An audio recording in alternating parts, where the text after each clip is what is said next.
All right, let's get started. Well, several years ago, I debated Bart Ehrman, perhaps the most influential skeptical New Testament scholar in North America. And we debated on the resurrection of Jesus, and one of the objections he brought up had to do with contradictions in the Gospels. And as we were discussing these during the debate, I said, hey, I've brought up or built my case on the historical or the historicity of the resurrection, not on the inerrancy or even the general trustworthiness of the New Testament literature. I've done this using strictly controlled historical method based on things that we can know with a very high degree of historical certainty. So even if the Gospels have contradictions, it doesn't do anything to undermine my case. Now, that is the truth. When I was teaching a course sometime later on the resurrection, there was a girl in the class that at the very end, she said, but these contradictions, these alleged contradictions or discrepancies in the Gospels, they really trouble me. And so what can we do with these? And she was getting kind of emotional. You could tell it just really bothered her. And so this was something that I started working on over time. I started reading the Gospels. I was reading through them in Greek several times. And the reason being is because, a lot of us who have been Christians for a while, we've read through the New Testament literature so many times that we start reading it and we can just glance over it and it just doesn't sink in because it's just so familiar to us. So in order to eliminate that, I started reading them in the original language and reading through them several times. And as I did this, I just saw all sorts of differences that came to mind that I didn't see before. In fact, over the last couple of years, I've compiled a list of about 40 pages of differences among the Gospels when you read them side by side. Now, many attempts to reconcile the differences that we find in the Gospels are harmonization attempts. And in many cases, the harmonization attempts work very well. But sometimes harmonization attempts end up being no more than a sort of hermeneutical waterboarding that we subject the text to until it tells us what we want to hear. And this is just something that really has turned me off over time, that kind of an exercise, because it doesn't do any justice and respect for the scriptures. And so I started thinking, well, maybe there's a better avenue in terms of trying to account for some of these differences. Let's look at these in an objective sense. Let's try to find some really good, authentic answers that we can arrive at. And so I started studying the Bibles as ancient biographies. And this is something that scholars have begun to, since the 1970s, they've begun to posit. And then in 1992, there was a book out by Richard Burridge, What Are the Gospels? And it's been extremely influential in the world of New Testament scholarship. To now, perhaps a majority of New Testament scholars, including evangelical scholars, regard the Gospels to belong to the genre or literary style of ancient biography of the Greco-Roman type. Now, Greco-Roman rather than Jewish biography is because in Jesus' day, there were no Jewish biographies. They didn't write biographies of their rabbis. And they've done all sorts of linguistic analyses and things in terms of the length of biographies and how many times the subject appears in it compared to ancient history. And not that biography wasn't history, but it's a different genre. And so how did ancient biography work? And so reading about this and then I've been reading through the ancient biographies. There's like 70 or 80 of them around the time of Jesus that would be relevant to him. And understanding that ancient biography isn't necessarily the same kind of literature as modern biography. And sometimes what we do is we want to judge the Gospels according to 21st century biography and how they compare or follow the literary conventions of modern biography rather than what we're looking at the first century. Now, with that introduction, what I want to do is I want to investigate and come up with an approach here to how we would account for some of these differences within the Gospels, how they differ from one another, and do this in an honest way. Robert Funk, the late Robert Funk, a co-founder of the Jesus Seminar, talks about how the four accounts, the Gospels, the resurrection and narratives in the Gospels, are hopelessly at variance.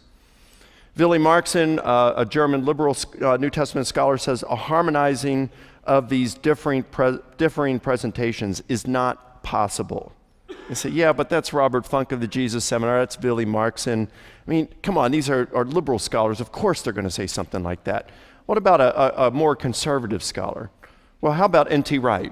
How would he do for you? He talks about the obvious apparent surface inconsistencies in the Gospels. And Paul Meyer, distinguished professor of ancient history at Western Michigan University, a very conservative Christian scholar, says it is no service either to Christianity or to honesty to gloss over these discrepancies in the Gospels, or, as is incredibly done in some circles, to deny that they exist. Now, I have to admit, several years ago, my very first debate was with Dan Barker at the University of Wisconsin in Madison. And he brought up a bunch of differences in the resurrection narratives. He says, don't you think they contradict one another? And I said, no, I don't think they do. Now, I'd studied some about these differences in the Gospels and the harmonization attempts, but I hadn't really looked at them. And then as I went more and more into my doctoral research, I was reading through the burial and resurrection narratives in the Gospels in Greek 35 times. And as I was doing this, all of a sudden more different of these differences in the Gospels started to stand out to me. And I started to realize there are some things that just don't harmonize as well when you subject them to harmonization efforts. So here I want to present to you 3 essential issues for understanding differences in the Gospels. Number 1, the first thing we want to do is look at it and determine whether we are looking at a contradiction or a difference. Now let me explain. Back in 1912, when the Titanic sank, there were conflicting eyewitness testimonies. Some of the witnesses said that the Titanic broke in half and then sank. Others said, she went down in one piece. Now, how do you get that wrong? I mean, here you are in the middle of the Atlantic Ocean. It's the most terrifying night of your life. You're out there in this lifeboat, and there's only one thing really that you can see in front of you, and it's this big thing. It's about 800 and some feet long. It's all lit up, and people are screaming coming from, you hear screams coming from it. How do you get it messed up that it breaks in two and then sinks? Or, it went down in one piece? Well, I don't know. But both of their testimonies are contradictory. There is no way of harmonizing them. It either broke in half and sank, or it didn't. These are contradiction. That's a contradiction. A difference, on the other hand, let's say I go home. Now, I'll be going home Tuesday, returning to Atlanta area where I live. And let's say I come in at night to the front door, and my wife says, Mike, got great news for you. And what happened was about an hour ago, the doorbell rang, and I came down to the front door, and there's this guy standing there with this big check for $15 million. And he says, you've just won Publishers Clearinghouse. Boy, that'd be good news. And so then, that's fantastic. Well, half an hour later, I hear my wife talking to her mom, and she says, you won't believe what just happened. The doorbell rang, I came downstairs, and there's 2 guys at the front door, and one's got this check for $15 million, and this other guy's videotaping and says, you've just won Publishers Clearinghouse, congratulations. Now she gets off the phone, and I say, you just contradicted yourself. Well, what do you mean? Well, you said there was just one guy at the door, and he's the guy talking. Well, I didn't say there was just one. I just mentioned that guy because I wanted to tell you quickly and summarize it up. I didn't want to go into all the details. And I just told you about this one guy, and I had him talking, but it was actually the guy videotaping, and there were 2 of them, and the guy videotaping is the one that said that to me. It's not a contradiction, it's a difference for the context. Let me show you a couple examples of these in the Gospels. How many women went to the tomb? This is something that Ehrman and many other skeptics will bring up. How many went to the tomb? The Synoptic Gospels, Matthew, Mark, and Luke, say that there were multiple women, whereas you come to the Gospel of John, it says Mary got up early in the morning while it was still dark and went to the tomb and found it empty. So which one is it? Were there multiple women, or were there just one? Well, what's really interesting here is when you read John chapter 20, verses 1 and 2. It says, early in the morning while it was still dark, after the Sabbath, Mary got up, went to the tomb, and found it empty. And so she came back, verse 2, she ran back to and said to Peter and the beloved disciple, "They have taken the Lord, and we don't know where they've laid him." We? Who's we? Well, maybe that's Peter and the beloved disciple, and Mary, maybe maybe, or maybe she's speaking for others. Are there any other examples of this? Well, I'm glad you asked, because in fact there is. When you go to Luke chapter 24, it's really interesting. Who ran to the tomb after the women reported it? Well, according to John, it says that Peter and the beloved disciple got up when Mary said this, and they ran to the tomb, and they found it just like Mary said, and then they both went home. But when you read the story in Luke, when the women came back and said they've taken the Lord, the tomb's, or no, they don't say that the tomb is empty. We saw some angels. And it says Peter got up and ran to the tomb and found it just like the women had said, and then he went home. Well, wait a minute. That just said just Peter. No, it didn't say just Peter. It just mentions Peter. What's really interesting is 12 verses later what Luke reports. In that case, now it's the Emmaus disciples. They're walking along the road. Jesus joins them, and it says their eyes were kept from recognizing him. So the more I read this text, the more I just start to laugh, because Jesus is playing with these guys. It says that their eyes were kept from recognizing. He pulls up, and they're talking. He says, "What are you guys talking about? Why such the long faces? Are you the only guy in Jerusalem that doesn't know what's happened?" And Jesus says, "What? Wouldn't that have been fun?" "No, tell me, what? What happened?" So they get talking about this, and they say, "Yeah, we thought Jesus was the Messiah, but they just killed him on Friday. But the women went to the tomb this morning, and they saw angels, and he said he's been raised from the dead. And then some of our own got up and ran to the tomb and saw it and found it just as the women had said." Well, wait a minute. Luke, just 12 verses earlier in 24:12, you said it was just Peter that got up, and now you're saying some of our own, multiple people. What, are you contradicting yourself? You said just Peter. And Luke would say, "No, I didn't say just Peter. I only mentioned Peter, but I didn't say only Peter went." Well, wait a minute, Luke. We don't do that in the 21st century today. So, they did it in the first century, it appears, doesn't it? We have a couple of instances here where we can show that they were doing it then.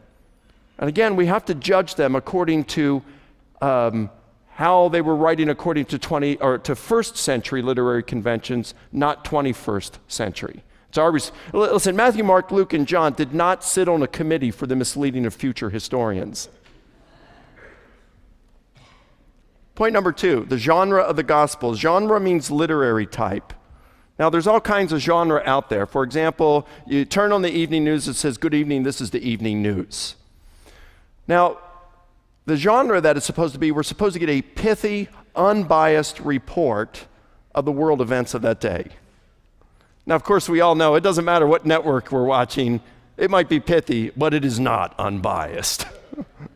But that's what it's supposed to be. And we know what we're getting, and the intelligent person is going to be able to sift through some things and say, yep, oh, that's a spin. It may be true, but it is a spin, and it may be false.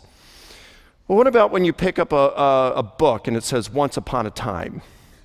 Well, that gives us a clue. It says what we're about to read is complete fiction, as soon as it says "Once Upon a Time." What about movies?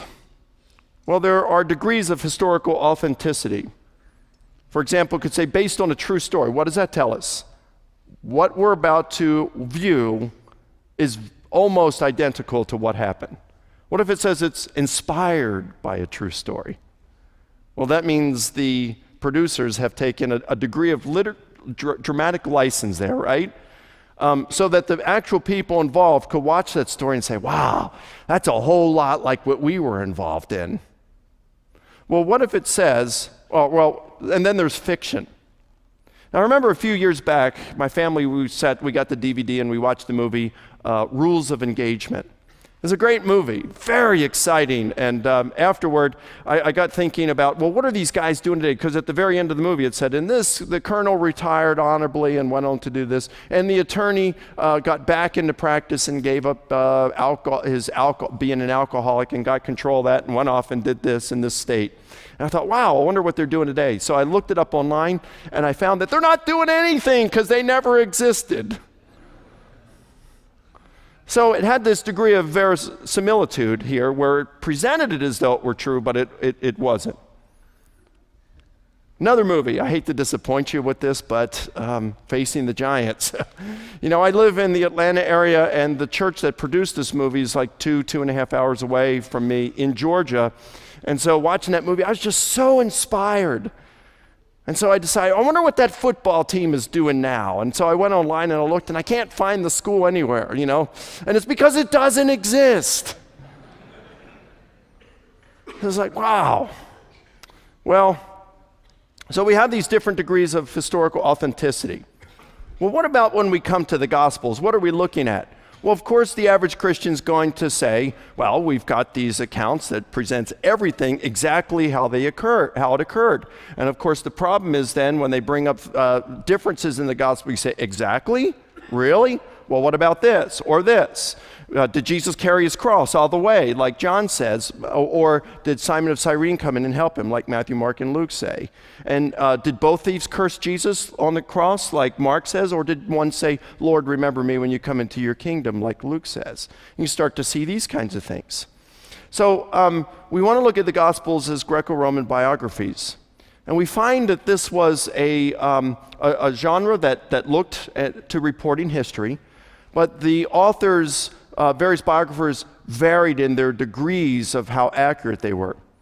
For example, Aristobulus was an ancient biographer of Alexander the Great, and Plutarch reports in his biography of Alexander that when Aristobulus presented his biography to Alexander the Great, it was during a voyage. Alexander started reading it, and then he took it and he threw it overboard. And he said, Aristobulus, I ought to throw you overboard after it, because you've made up so many stories about me that are so fantastic that people won't believe the great things that I've done.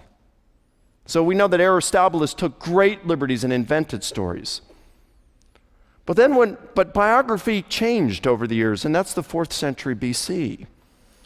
By the time we get to the time of Jesus, there's like Suetonius, who's considered one of the 2 greatest Roman historians and biographers. He writes in the beginning of the 2nd century. And Plutarch. How do you like that name, Plutarch? You want to name your son something someday? Plutarch. So Plutarch, he's writing around the time of some of the Gospels are being written, and he's a Greco-Roman biographer. And he's very accurate, especially as we come closer to the time, the people live closer to, that he's writing on live closer to the time in which he lived. Now, there were certain literary liberties involved. So, for example, Ben Witherington, whom you heard last night, he says, we must realize that ancient historians were not nearly so concerned as we are today about minute details. Often they were satisfied with general rather than punctilious accuracy, so long as they presented the key points, thrust, and significance of a speech or event. How many of you are married? Okay, quite a few of you. All of you are going to know what I'm talking about then when I talk about there's the guy version of a story and there's the girl version of the story. The guy version of the story is very bullet point, just get to the bottom line. The girl version of the story is give me all the details. It's not that one is wrong and the other is okay, it's just, they're just different, right? So they're just different. So let's look at these and how the Gospels work. I want to look at different literary liberties. Chronology. We find Jesus talking about or we find the Gospels reporting Jesus' temptation in the wilderness in both Matthew and Luke, turning stones into bread because you're hungry after 40 days of fasting. Or throw yourself down from the pinnacle of the temple and angels will rescue you. Or I'll give you all the kingdoms of the world if you'll just worship and serve me. Well, we see that the order, the second and third temptations, are inverted in one of the Gospels. Which one is how it actually occurred? Who knows? But the thing is here that they're not saying this is exactly what happened in this order, didn't happen in the other order. A lot of times the gospel authors aren't too concerned about the precise chronological details. Another is time compression.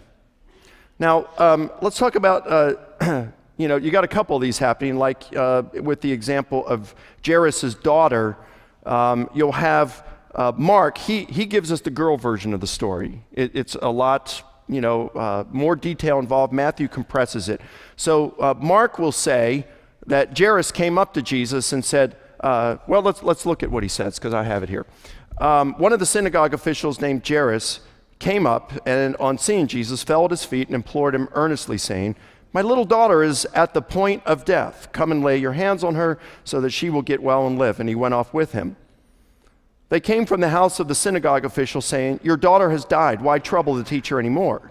But Jesus, overhearing what was being spoken, said to the synagogue official, "Do not be afraid any longer, only believe." And they went and he raised her. That's what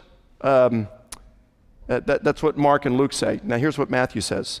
A synagogue official came and bowed down before him and said, "My daughter has just died. But come and lay your hands on her and she will live." Jesus got up and began to follow him, and so did his disciples. Well, now Matthew and Luke say that what happened, she was still alive, and then the servants came up but Matthew just gives the boy version of the guy version of the story and says, "Look, I'm just cutting right to it. For whatever reason, I don't want to give all these different details." Now, I know you ladies have problems with that. Because whenever, I know I'll be on the phone and I'll be talking to someone and recounting the story, and my wife will say in the background, "It didn't happen that way. You forgot this." And I'm saying, "Oh, come on. He doesn't want to hear about all that. I'm just getting to the bottom line." It's the guy version versus the girl version of the story. Matthew's just cutting right to it. What about the cursing of the fig tree? We find this again. Now, Mark gives us the girl version of the story again. That's his tendency. He's going to give us the details. How did things actually happen? Probably like Mark said over Matthew, because Matthew's doing the time compression. So it's the cursing of the fig tree. Here's what happens. Early in the morning, Jesus got up with his disciples, and they went into Jerusalem. And on the way, they saw a fig tree, and Jesus was hungry. So he went to see if there was fruit on it. There was no fruit on it, so he cursed it. And then they went into Jerusalem. The end of the day, they went back to Bethany. The next day, they got up early in the morning, and they were going back to Jerusalem, and they saw the tree, and it had withered and died. Now, Matthew tells the guy version of the story. Early in the morning, they left Bethany, went to Jerusalem, no fruit, cursed it, it died.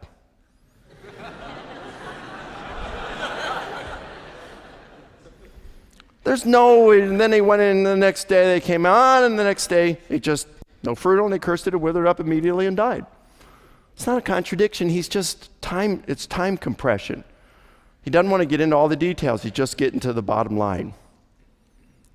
Now, this is brought up a lot of times, the difference in the details with the resurrection narratives. And one of the biggest one occurs with the location of the first appearance in terms of the group appearance and where it happens. Now, Matthew suggests that happens days later, and it's in Galilee, whereas Luke says it's that day, it's Easter, and it's in Jerusalem. In fact, Luke says the resurrection occurred, all the appearances occurred, and the ascension occurred on Easter. So which was it? Did he stay for a period of time and appear to them over a period of time and in Galilee, or did it all happen in Jerusalem on Easter? Well, probably over a period of time, and the first group appearance was in Galilee. And what happens is Luke does the time compression and puts it all on Easter in order to save space, or either to emphasize that the church is going to be based out of Jerusalem. Well, how do we know that Luke isn't just contradicting the others? Well, there's a very strong indicator of this, because Luke wrote a sequel to his gospel, the Acts of the Apostles, which is the history of the first three decades of the church. And in chapter 1, he says that Jesus appeared to them over a period of 40 days. So Luke knows that it happened over a period of time. So I think we can be pretty confident that that's what he was doing in his gospel, time compression. Narrative flow. Narrative flow. It's not like it is today. Now, I mentioned how biography evolved over time. One of the first biographers, Varro, around the year 125 BC, and he basically was an antiquarian. It's kind of like, let's just write these things down as though we're journaling them. Let's just write it down. There's no narrative to it. You're just going to list the events that happen in this person's life. A little bit later, there's a guy named Sallust, and he says, well, no, that antiquarian view is kind of dull and boring. Now, we want to be dry in presenting a biography because that way we're detached. But we want it to be highly politicized. We want there to be an agenda behind this to using a political view. Cicero comes along a little later in the 1st century BC, and he says, well, we want it to be highly politicized, but we don't want it to be dry. It's got to be a really nice artistic narrative that moves along. And then by the time you get into the 1st century, there's a guy named Plutarch. And Plutarch says, no, we want to write biography. It needs to be nice in its narrative flow. It needs to be really good in a sense and entertaining for readers.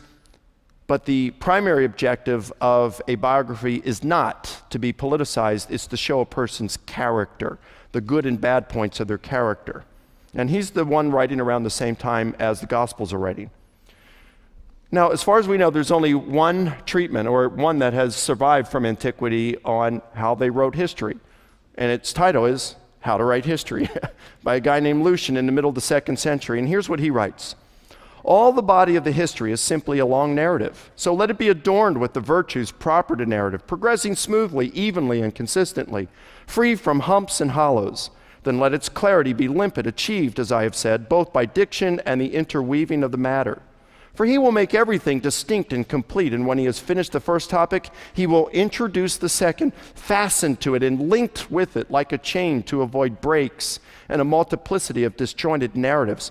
No, always the first and second topics must not be merely neighbors, but have common matter and overlap. So it is an artistic put together to join these narratives, these stories together. What's that going to mean? It's going to mean sometimes that when we see in the text it says this happened next and then this happened, they're going to do this for links, but it may not have happened in that precise order. Now, let's look at a couple examples of this within the Gospels. Mary anointing Jesus. She comes in, she breaks a vial of perfume open, pours it on him, and then wipes it with her hair.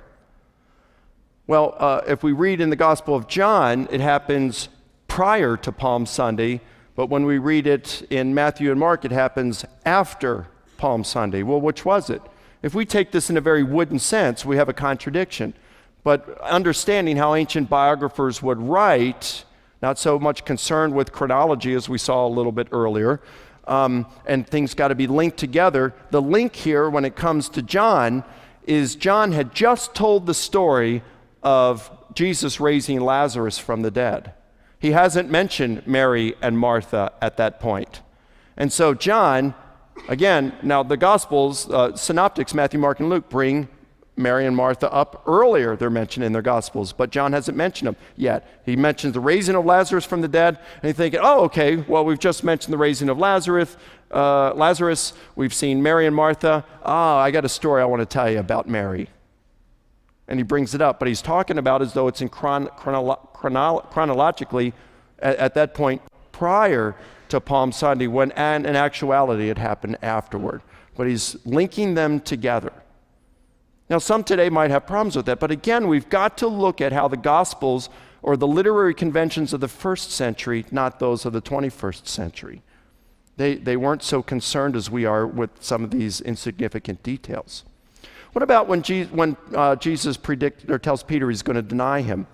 Well, according to Matthew and Mark, it occurred on the Mount of Olives, but according to Luke and John, it happens in the upper room before going to the Mount of Olives. Well, which was it? I don't know. I have no idea in this one. But for the gospel authors, it didn't matter. They wanted to get the story in at some point, and they just put it in, plopped it in along the narrative at some point. For them, nobody would have considered this a contradiction back then.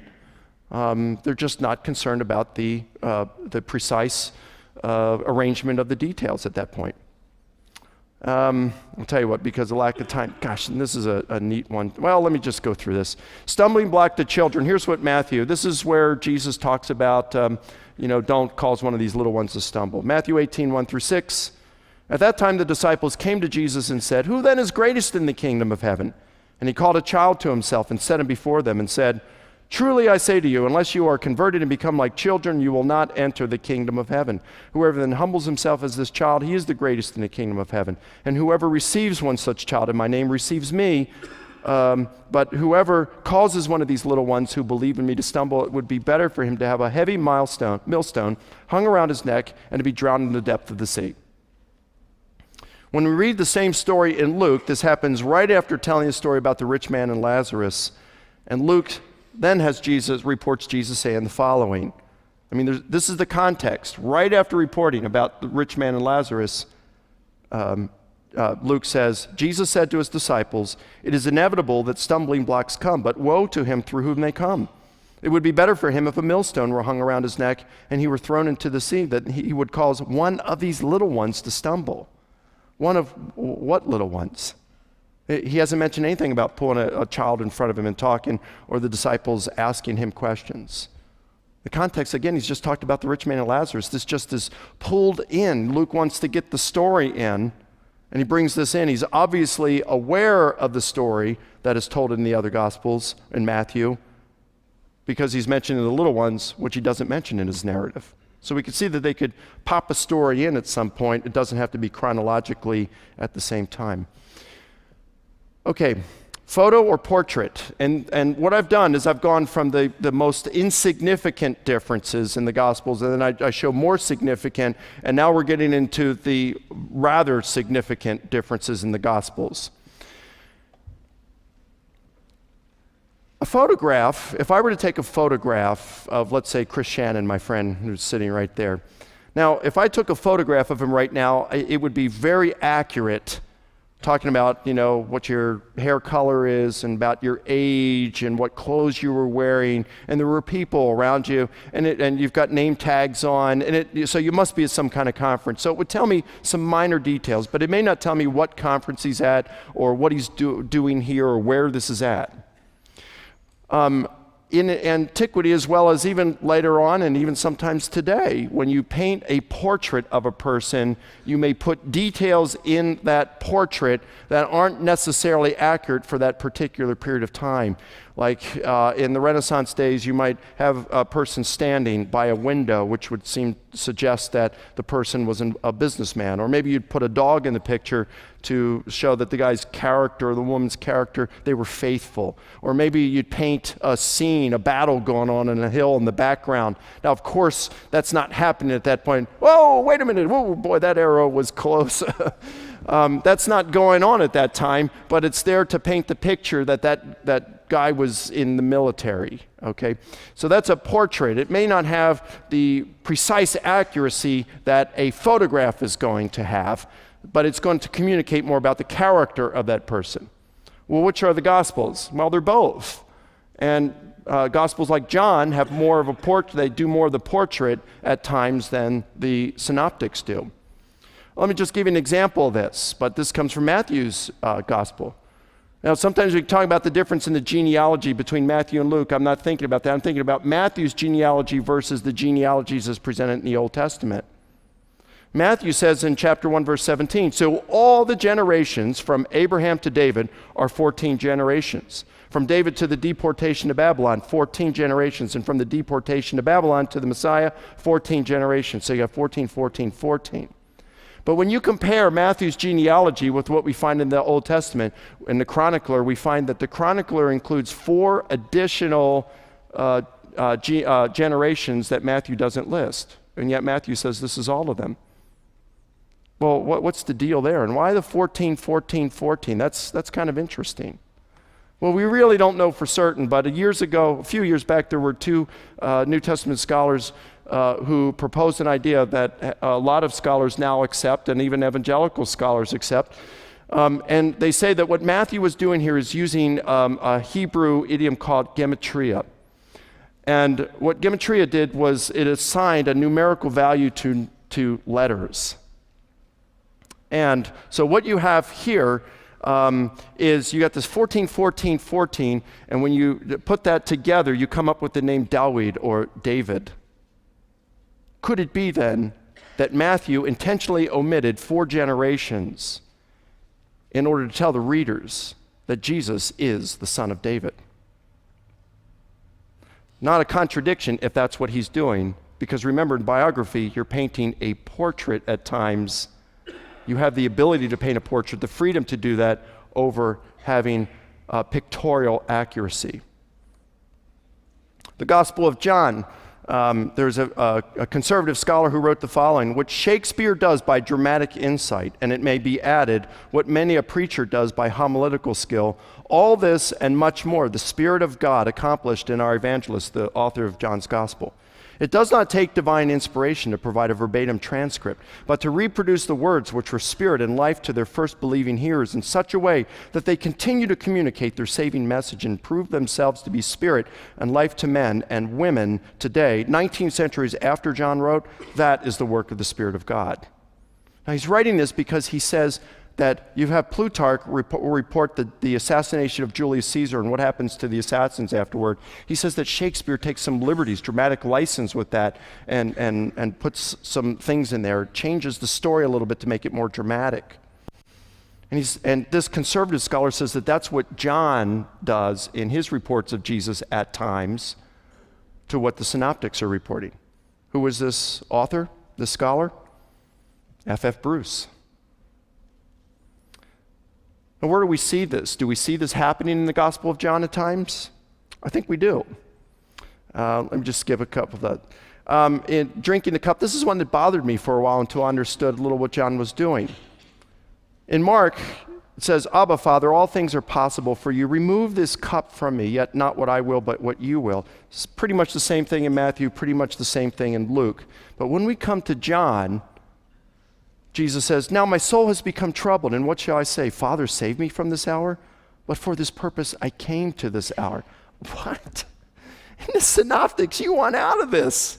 And now you're saying, should I ask to be delivered? No, I came for this. Jesus says to Peter, put the sword into the sheath. The cup which the Father has given me, shall I not drink it? It's a little bit different than what we find in Matthew, Mark, and Luke. Seems like a contradiction.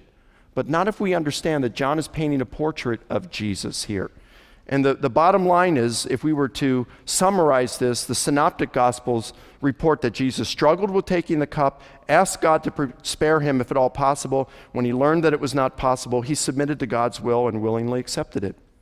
In John, Jesus was more interested in the purpose of his coming than being spared from a brutal death. So he submitted himself to God's will and willingly accepted it. Just like Hebrews says, Jesus, for the joy set before him, endured the cross and despised its shame. It's not a contradiction. It's just John has brushed out. He doesn't report the struggle that Jesus had. He's just getting to the bottom line. Jesus submitted himself to the will of God and went to the cross for our sake. I have to skip some of this because I'm pretty much out of time with this. I want to take a couple of questions. Finally, the third point, historical value of contradictions. What if all of this is wrong that I'm saying? And we really have contradictions in the Gospels. What does that mean? Well, I mentioned the Titanic to you a little bit earlier. They contradicted on whether she broke in half. The bottom line is that even when the eyewitnesses contradicted one another on this, nobody turned around and said, well, I guess the Titanic didn't sink. They just said that there was a peripheral detail that we just don't know the answer to. And then they found out when they discovered the Titanic in the 1980s that she had indeed broken in half before sinking. But it didn't mean the Titanic didn't sink. So you could have maybe some differences in the Gospels in terms of, was there one angel, were there two? Did Jesus carry his cross all the way, or did Simon of Cyrene? Nobody really disputes whether Jesus was crucified. Again, it doesn't really, wouldn't mean the tomb wasn't empty. It would just mean we don't know on some of these things. That's the worst case scenario. It doesn't mean that the Gospels are disqualified as historical or reliable sources. I got to skip some other examples here. The bottom line, we got to ask, is it a contradiction or a difference? The genre of the Gospels. The Greco-Roman biographies are within that genre, as most are agreeing today. But we certainly see that they are taking liberties. Maybe sometimes we don't take those here in the 21st century, although I got to tell you, there are liberties taken in 21st century biographies and quoting people and summarizing stories. And we must judge the Gospels according to first century rather than 21st century standards, how they wrote back then. And finally, differences in the peripherals do not challenge the historicity of an event. I got time for about 2 or 3 questions, depending on how long they are. Yes, sir. I'm wondering if you thought the Gospels were written independently, and also if you don't believe so, why would they include contradictions? If I don't, yes, I do. Well, I think John is certainly independent of the synoptic Gospels. Matthew and Mark, there's different hypotheses. At this point, I believe Matthew and Luke know Mark, and they use him as one of their sources. Your second question was?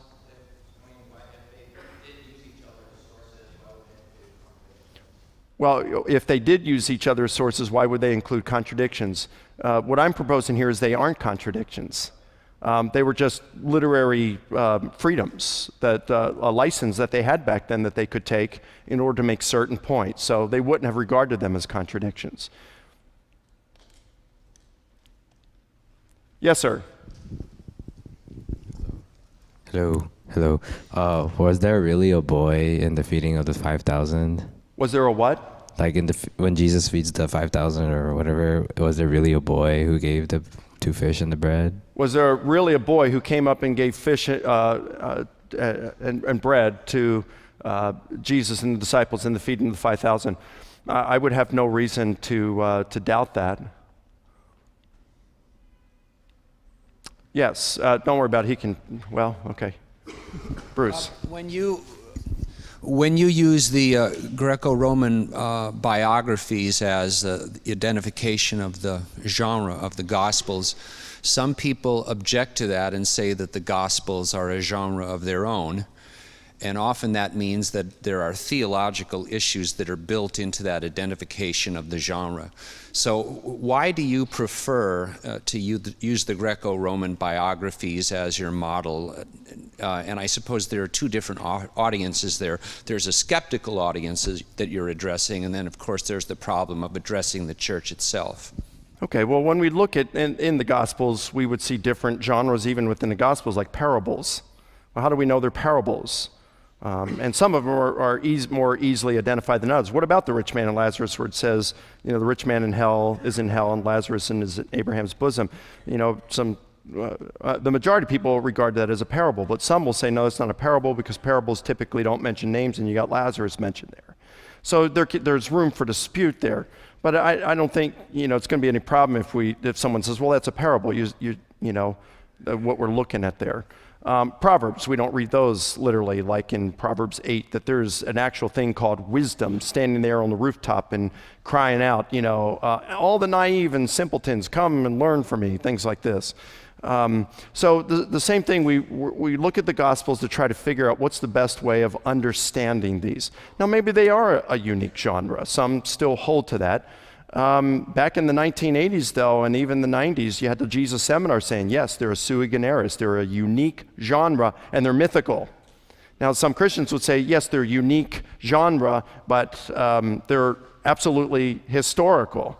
But you still have to account for some of these differences. And these things are easily accounted for by ancient biography. But if you're not going to take it as biography, well, then you've got these stark differences, some of which are going to be impossible to harmonize. Again, in order to do that, you're going to have to subject the text to that hermeneutical waterboarding until it tells you what you want to hear. I just don't think that's a responsible treatment of the text. God can still inspire through ancient biography and get, for us to understand what he's trying to communicate. Thank you so much. I will remain here if you want to ask any questions. Biola University offers a variety of biblically centered degree programs, ranging from business to ministry to the arts and sciences. Visit biola.edu to find out how Biola could make a difference in your life.